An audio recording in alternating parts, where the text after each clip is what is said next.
Today, let's go through the top 5 most common Algebra 1 EOC traps and exactly how to avoid each one. First, a huge mistake on the EOC is messing up negative signs, especially when distributing.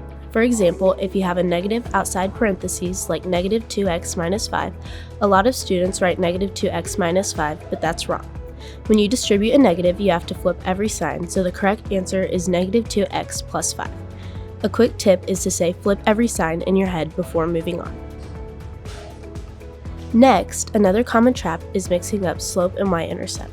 Remember, the equation y equals mx plus b, where m is the slope, meaning how fast it changes, and b is the y-intercept, meaning where it starts. Ask yourself, where does it start? That's b, and how fast does it change? That's m. The third trap is not finishing the problem. Sometimes students solve correctly but still get it wrong because they stop too early.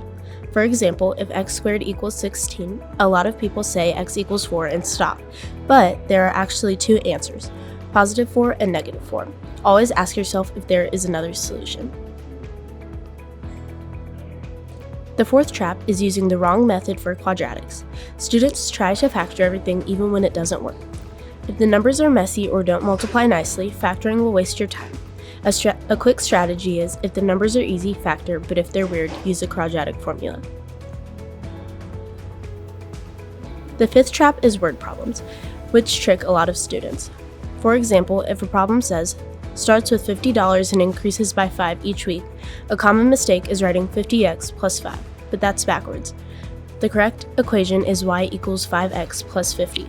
Find the starting value, that's your y-intercept, and find the rate, that's your slope. If you avoid these 5 traps, you're already ahead of most students taking the Algebra 1 EOC, so pause, review them again, and you'll save yourself easy points on test day.